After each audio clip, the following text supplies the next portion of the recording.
মানে ধোনিকে সিএসকে মানে যেটা পরিষ্কার হয়ে বলছো, ধোনিকে সিএসকে খেলাচ্ছে সম্পূর্ণ ব্যবসায়িক কারণে, ক্রিকেটের কারণে নয়। অ্যাবসলিউটলি তাই। যে অকশনের সময় কেকেআর ম্যানেজমেন্ট এটাকে মাথায় রাখেনি কেন, বা এটাকে মাথায় রেখে টিম কম্বিনেশন সেট করেনি কেন? তার দায় কি রিয়েলি বা এদের এদের পিচ কিউরেটার? একদমই না, এর দায় সম্পূর্ণ কেকেআরের। এর দায় সম্পূর্ণ কেকেআরের। তো এই পিচে ওরম র্যাঙ্ক টার্নার করা ইজি নয়। আর যদি কেউ র্যাঙ্ক টার্নার এই পিচে করতে যায় তাহলে পিচটা আন্ডার প্রিপেয়ার্ড উইকেট উইকেট হয়ে যাবে। আর আর আন্ডার প্রিপেয়ার্ড উইকেট হলে কেকেআরের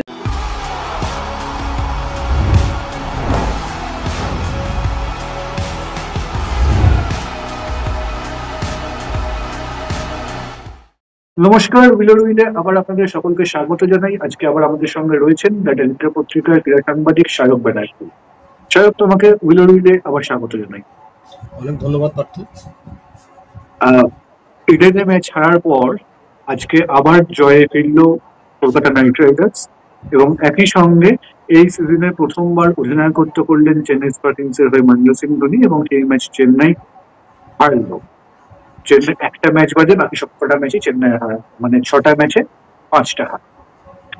তো প্রথমে তুমি বলো যে ঋতুরাজ গায়কোয়াড়ের, আমি কেকেআর প্রসঙ্গে পরে আসছি, ঋতুরাজ গায়কোয়াড়ের চোট এবং তারপরে ধোনির অধিনায়ক হিসেবে ফিরে আসা এবং সর্বোপরি চেন্নাইয়ের পারফরমেন্স তুমি কেমন ভাবে দেখলে? আমি এই কারণে এটা দিয়ে শুরু করছি কারণ অনুষ্ঠানে মানে একদম আইপিএল এর শুরুতে প্রিভিউতে তুমি বলেছিলে যে ধোনি এখনো কেন খেলছে, এটাই সবচেয়ে বড় প্রশ্ন। সেখান থেকে ধোনি অধিনায়ক। দেখো, ধোনি কেন খেলছে এটা আমি আবার বলবো। ও কেন খেলছে? ও খেলছে হচ্ছে যাতে সিএসকে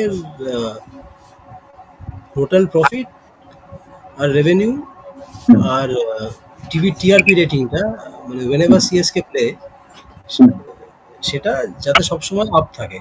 ওর খেলার মানে ওকে খেলানোর উদ্দেশ্যটা এইটাই। আর আইপিএলে তোমার ফ্র্যাঞ্চাইজ মাঠে কেমন, মানে অনফিল্ড পারফরমেন্সের চেয়ে তারা কতটা প্রফিট করলো সেটা অনেক বেশি ইম্পর্টেন্ট।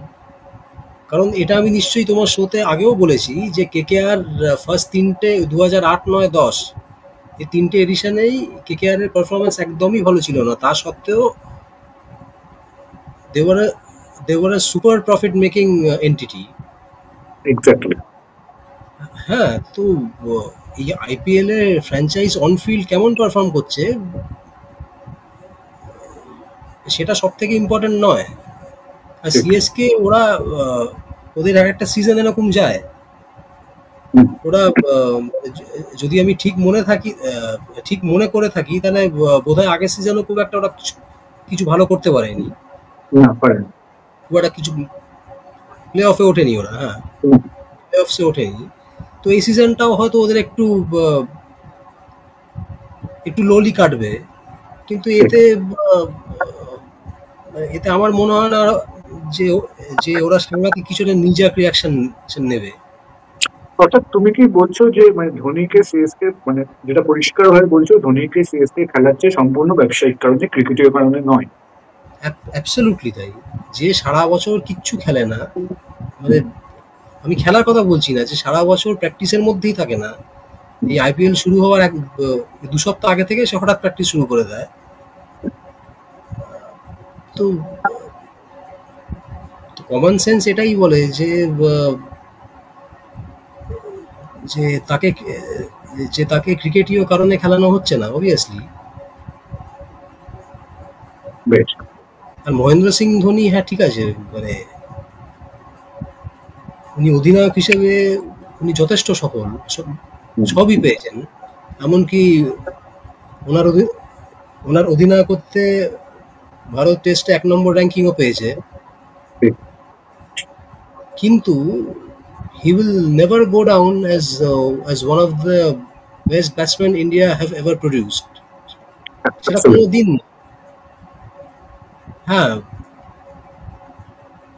হিস্ট্রি ওয়াজ আ ম্যাচ উইনার ঠিকই, কিন্তু তুমি যদি ওর প্রোগ্রেশনটা দেখো, মানে সিন্স 2080 লেট 2017 অনওয়ার্ডস, ও স্ট্রাইক রেটও কিন্তু ক্রমাগত কমতির দিকেই গেছে। ঠিক। হ্যাঁ, তো তো সেদিকে আমি বেশি যাচ্ছি না, কিন্তু এবার জিনিসটা হচ্ছে যে আরেকটা কথা তুমি যেটা বললে ঋতুরাজ গায়কোয়াড় সিএসকে এই একটা সিজনে বোধহয় 2021 না 21 না সরি 2020 ঠিক। কি মানে তুমি যাতে যাকে সরিয়ে 2022 বাইক। এক্স্যাক্টলি এক্স্যাক্টলি সেম জিনিস হলো এটা, হুম। সেম জিনিস। এক্স্যাক্টলি। মানে সেক্ষেত্রে যাদের যাদের যার ইঞ্জুরি হয়েছে সেটা বলা হয়নি, স্ট্রেট আওয়ে ধোনিকে ক্যাপ্টেন করে দেওয়া হয়েছিল, কিন্তু এখানে হঠাৎ বলা হলো যে ঋতুরাজ নাকি লাস্ট 4 দিন ধরে নাকি ওরা ফ্র্যাকচার হয়েছে। মানে এর থেকে হাস্যকর স্টেটমেন্ট তো হতে পারে না। ঠিক। 2 দিন আগেই একটা ম্যাচ খেললো, আর অথচ তার 4 দিন ধরে তার ফ্র্যাকচার হয়েছে। মানে হ্যাঁ, সে ফ্র্যাকচার হতেই পারে, কিন্তু সেটা লাস্ট 4 দিন ধরে হয়েছে আর সে একটা ফ্র্যাকচার নিয়ে একটা ম্যাচ খেলে দিল। এক্স্যাক্টলি। তাহলে তো এটা চূড়ান্ত আনপ্রফেশনালিজম এটা। ঠিক, একদম একদম।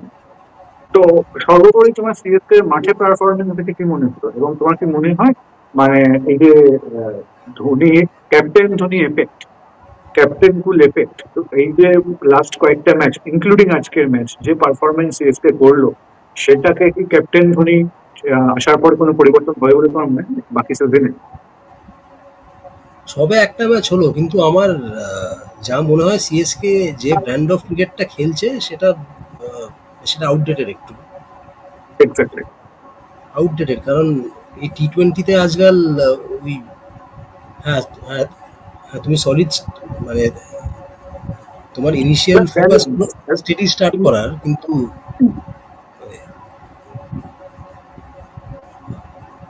তারপরে ইউ নিড টু অ্যাক্সিলারেট, তো সেই অ্যাক্সিলারেশনটাই তো এদের হচ্ছে, ব্যাটিংয়েই তো আসছে না সেটা। আর এই অ্যাক্সিলারেট করার কোনো লোকটাই নেই বোধহয়। হ্যাঁ, মানে কেউই পারছে না করতে। ওদের রাচিন রবীন্দ্র আর ডেভান কনওয়ে দুজন যথেষ্ট এবল ব্যাটসম্যান, দুজন যথেষ্ট ট্যালেন্টেড, হ্যাঁ, তারা কেউ পারছে না করতে। আর আর ঋতুরাজ গায়কোয়াড় নিজেও কিছু ফর্মে ছিল না, এবং আমার যে মনে হয় ও ও, আহ, ও খেলার মধ্যে ও এক্স্যাক্টলি কতটা আছে সেটা ওই বলতে পারবে।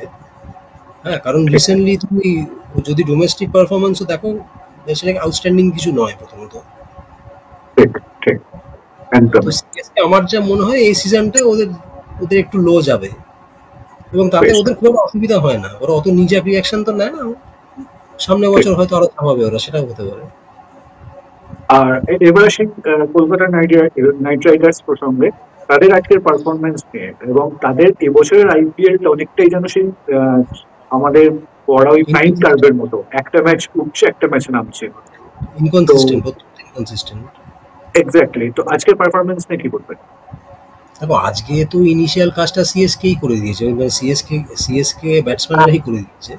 তবে হ্যাঁ, আচ্ছা। সুনীল নারিন এই পিচটায় typical slow and low pitch ছিল। হুম। তো এই পিচ তো এই পিচ তো সুনীল নারিনের জন্য তো একদম আদর্শ উইকেট এটা। সেভাবে। তো ও ঠিক জায়গাতে রেখে গেছে বল। সেই সঙ্গে অবশ্যই বলতে হবে তোমার হর্ষিত রানার কথা, একটা সহজ ক্যাচ পড়েছে তার বলে, কিন্তু সেও কিন্তু এই পিচেও প্রথমে মানে অ্যাডজাস্ট করে দুটো নিয়েছে, উইকেট নিয়ে নিয়েছে, এবং তার সঙ্গে আর একটা ক্যাচ, সহজ ক্যাচ, মানে ওটা না পড়লে 3 উইকেট হতেই পারতো। হতেই পারতো। এবং এর সঙ্গে তোমার এই আমার মনে হয় মঈন আলীর বোলিং পারফরমেন্সটাও অবশ্যই। সাপোর্ট দিয়েছে। সে ওকে আমি যদি খুব ভুল না হই, মানে আমি পুরোটা আজ খেলা দেখিনি, কিন্তু ও বোধহয় পাওয়ার প্লেতে শুরু, মানে সেকেন্ড বোলার ওই ছিল আজকে। মানে শুরুতে, হ্যাঁ, ভাইবার বলাররা প্রসিডিং স্টার্ট করতে আবার সেকেন্ড ওই ছিল। হ্যাঁ, তো যে স্পিনারের পক্ষে নিউ বলে তো অতটা এত ইজি নয় না, প্লাস এই ফরম্যাট। Exactly exactly. তো সেইখানে এইখান থেকে হ্যাঁ বলো। না, মানে আমি ওটাই বলছিলাম যে মানে তো সেইখানে 4 ওভার একটা মেডেন, 20 রান 1 উইকেট, যথেষ্ট ভালো পারফরমেন্স। এইখানে আমি তোমাকে বলবো, মঈন আলী আজকে খুব ভালো পারফর্ম করলো, সুনীল নারায়ণ 3 উইকেট পেলেন, বরুণ চক্রবর্তীও ভালো বল করলো, এবং ঠিক স্লো অ্যান্ড লো পিচ, যেইটা বোধহয় কেকেআর ম্যানেজমেন্ট চাইছে এরকম পিচে খেলতে, আজকে ইনফ্যাক্ট সেরকম পিচেই তারা খেললো। এইবার আমি তোমাকে ঠিক এই জায়গাটা থেকে জিজ্ঞেস করছি যে গত ম্যাচের পরে পোস্ট ম্যাচ প্রেস কনফারেন্সে তুমি ছিলে, তো সেখানে অজিঙ্ক্য রাহানের যে বক্তব্য এবং তারপর আজকে কেকেআর এর পছন্দসই উইকেটে যে পারফরমেন্স তারা করলো, তারপর তোমার কি মনে হয় এরপর কি হতে চলেছে? ইডেনে কি সত্যি এই ধরনের উইকেট করার একটা চেষ্টা করা হবে, নাকি এই বিতর্কটা এবছর আরো বাড়বে, মানে KKR management versus CAB and Sujan Mukherjee? দেখো, সিএবির তরফ থেকে আহ, যদিও সুজন মুখার্জি কিছু অফিসিয়ালি বলতে চাননি, তো সিএবির তরফ থেকে যেটা বলা হচ্ছে যে এই ইডেনের এই পিচে এটা ব্ল্যাক কটন সয়েল এখানে। আর এই ব্ল্যাক কটন সয়েলের একটা ওয়ান অফ দ্য ক্যারেক্টারিস্টিক্স হচ্ছে it has a high water retention capacity. তো এখানে যদি সামান্য ওয়াটারিংও করো তুমি ওই ধরনের পিচে, তো সেটা জলটাকে ধরে রাখে। তো এই পিচে ওরম র্যাঙ্ক টার্নার করা ইজি নয়। আর যদি কেউ র্যাঙ্ক টার্নার এই পিচে করতে যায় তাহলে পিচটা আন্ডার প্রিপেয়ার্ড উইকেট উইকেট হয়ে যাবে। আর আন্ডার প্রিপেয়ার্ড উইকেট হলে কেকেআর এর এদের যা এক্স্যাক্টলি যা ইনকনসিস্টেন্ট ব্যাটিং কেকেআর এর বুমেরাং হওয়ার প্রবল সম্ভাবনা। এবং কেকেআর কিন্তু ওই উইকেটে ব্যাটিংটা করতে হবে, যেটা এক্স্যাক্টলি ব্যাটিংটাও করতে হবে। তুমি যদি অপোজিশনকে, হ্যাঁ মানে সবাই তো সিএসকে এর মতো এত এত খারাপ ব্যাটিং করবে না। অ্যাটলিস্ট 130 130 35 কি 140 তোমার যদি এই একটা র্যাঙ্ক টার্নারে তোমার যদি 130 35 কি 140ও তারা করতে হয়, সেটাও কিন্তু খুব একটা ইজি নাও হতে পারে যদি অপোজিশনে ভালো স্পিনার থাকে। এই আজকেই দেখো, আজকেই যদি সিএসকে ধরো তুমি দেখো না এই 50 আমাদের রান বেশি করতে, হ্যাঁ এক্স্যাক্টলি, বা হ্যাঁ ধরো তাহলে আমার যেটা বক্তব্য সেটা হচ্ছে এই যে ইডেনে যদি সিএসকে কে খেলতে হয়, যদি ডিসি কে খেলতে হয়, তাদের টিমেও তো ভালো স্পিনার রয়েছে, তাদের হ্যাঁ কুলদীপ তাদের যাদব, তো ফেস করতে হবে। কুলদীপ যাদব, হ্যাঁ, অক্ষয় প্যাটেল। অক্ষর প্যাটেলও আছে। অক্ষর প্যাটেল, হ্যাঁ অক্ষর প্যাটেল হয়তো বেশি উইকেট পাচ্ছে না, বা হয়তো ইনফ্যাক্ট ইউজ গতকাল করছে আমরা না রান দিয়ে ফেলেছি, সেটা খারাপ বোলার নয়। না একদম সে তো নবিস কোনো বোলার নয় অক্ষর প্যাটেল, না। তো ইন্ডিয়া তাহলে টিমে তোমার রেগুলার। তোমার কি মনে হয় মানে এই পিচ বিতর্কটা এইবার বাকি সিজনটাও এরকম ভাবেই চলবে? হ্যাঁ চলবে, কেকেআর হারলেই হবে, কেকেআর হারলেই হবে। আগের ম্যাচে কিছু পিচ খারাপ কিছু ছিল না।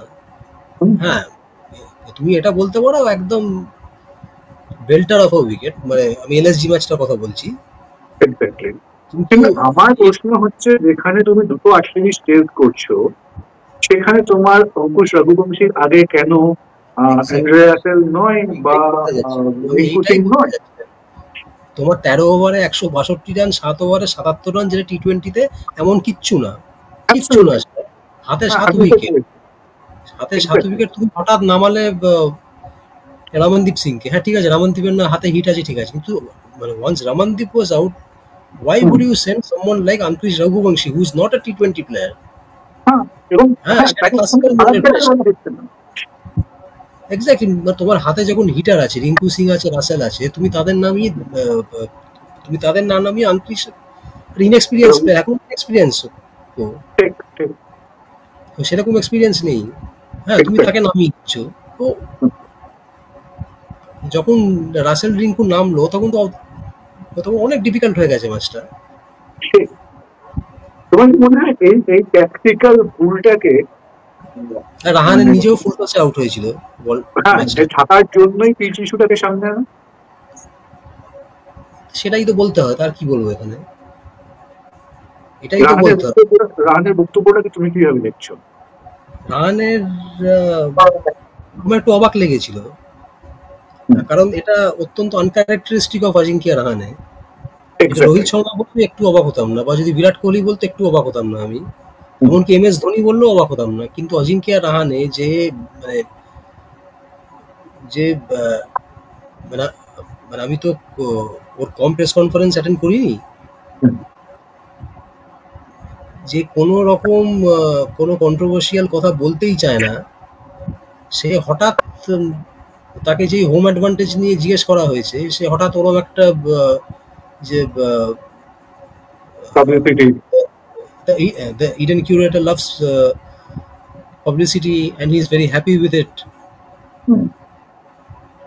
পিচ নিয়ে আমি কিছু বললে তো বওয়াল হয়ে যায়গা। তো হ্যাঁ, তো এইগুলো তো আজই মানে একদম রাহানের থেকে তো এগুলো একদম এক্সপেক্টেড নয়। এবার ওকে যদি এই ফ্র্যাঞ্চাইজ থেকে কেউ মানে কেউ কনস্ট্যান্ট এগুলো মানে এই টাইপের কথা বলার জন্য পুশ করে যায়, সেটা অবশ্য অন্য কথা। কারণ আমি খুব অবাক হয়েছি। আমার তোমাদের একটা খুব টেকনিক্যাল কোশ্চেন রয়েছে, সেটা হচ্ছে যে তুমি যেটা বললে সিএবির তরফ থেকে যেটা বলা হয়েছে বা যেটাকে তোমরাও মানছো, কারণ তোমরা ইডেনের উইকেট দেখছো খুব কাছ থেকে, এবং শুধু আজকে না, গত বেশ কয়েক বছর ধরে। তো এই যে ব্ল্যাক কটন সয়েলের যে উইকেট, যার ক্যারেক্টারিস্টিক এইরকম, যাতে অল্প জল দিলে সেই জলটা ধরে রাখে, তো এইরকম একটা উইকেট ইডেন তো হঠাৎ করে প্রডিউস করেনি। এবং ইডেনের এই উইকেটটা আজকে এই বছর যে প্রথম ব্যবহার হচ্ছে, সৌরভ গাঙ্গুলি যবে থেকে প্রেসিডেন্ট হয়েছে তখন থেকে এই টাইপের উইকেট হচ্ছে। এক্স্যাক্টলি তাহলে চেঞ্জ হয়ে গেছে পুরো। এক্স্যাক্টলি, তাহলে আমার প্রশ্ন হচ্ছে অকশনের সময় কেকেআর ম্যানেজমেন্ট এটাকে মাথায় রাখেনি কেন, বা এটাকে মাথায় রেখে টিম কম্বিনেশন সেট করেনি কেন? তার দায় কি সিএবি বা ইডেন পিচ কিউরেটর? একদমই না, এর দায় সম্পূর্ণ কেকেআর এর। তুমি মানে কোটি কোটি টাকা খরচা করে মিচেল স্টার্ককে নিয়েছিলে, তাকে হঠাৎ ছেড়ে দিলে, তারপর সে ফেল করেছে তাও নয়। হ্যাঁ, যে অধিনায়ক তোমাকে আইপিএল জেতালো তুমি তাকেও রাখলে না। তুমি আন্দ্রে রাসেলকে রেখে দিয়েছো, যে একটা মানে তোমরাও তো খেলা দেখছো। হ্যাঁ, যে মানে হাফ ফিট লাগছে বেসিক্যালি, ওভারওয়েট হয়ে লাগছে পুরো। ওভারওয়েট পুরো। সুনীল নারায়ণ তবু ঠিক আছে, উইকেট পেয়ে যাচ্ছে, তাও নিজে 3-4 ওভার ও অ্যাটলিস্ট বোলিংটা করে দিচ্ছে। আর যদি হাতে লেগে যায় খেলেও দিচ্ছে কিছু। হ্যাঁ ঠিক আছে, 30 মানে অ্যাটলিস্ট 13 বলে 30 কি 15 বলে 35 করে দিতে পারে অন্তত। রাসেল না পারছে ব্যাট হাতে, না পারছে বল হাতে, ফিল্ডিং এ সহজ ক্যাচ ফেলে দিচ্ছে।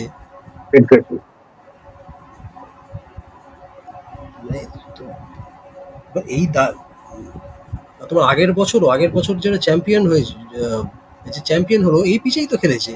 মানে সেখানে তুমি দেখো তো কতগুলো হোম ম্যাচ জিতেছিল তারা। হ্যাঁ, মানে আমি যেটা বলতে চাইছি যে মানে তোমার আগের বছর কেকেআর যে পিচগুলোতে খেলেছে সেগুলো তো বিন্দু মাত্র স্লো অ্যান্ড লো ছিল না, বিন্দু মাত্র স্লো অ্যান্ড লো ছিল না, একদমই।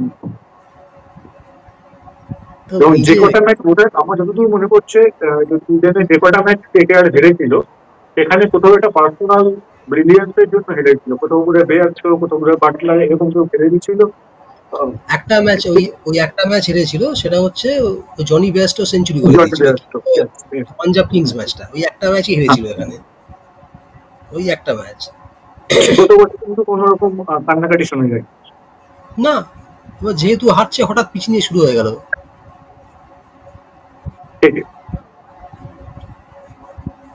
অনেক ধন্যবাদ সায়ক আমাদেরকে এত সময় দেওয়ার জন্য। দেখা যাক এরপরে কেকেআরের একটা অ্যাওয়ে ম্যাচ রয়েছে, তারপর আবার হোম ম্যাচে, ততক্ষণে আবার কি পরিস্থিতি দাঁড়ায় বা কি কিছু তৈরি হয় উইকেট নিয়ে, তার জন্য আমাদের অপেক্ষা করতে হবে। অনেক ধন্যবাদ তোমাকে এতটা সময় আমাদের দেওয়ার জন্য। আশা করি তোমাকে খুব তাড়াতাড়ি অন্য কোনো পাবো।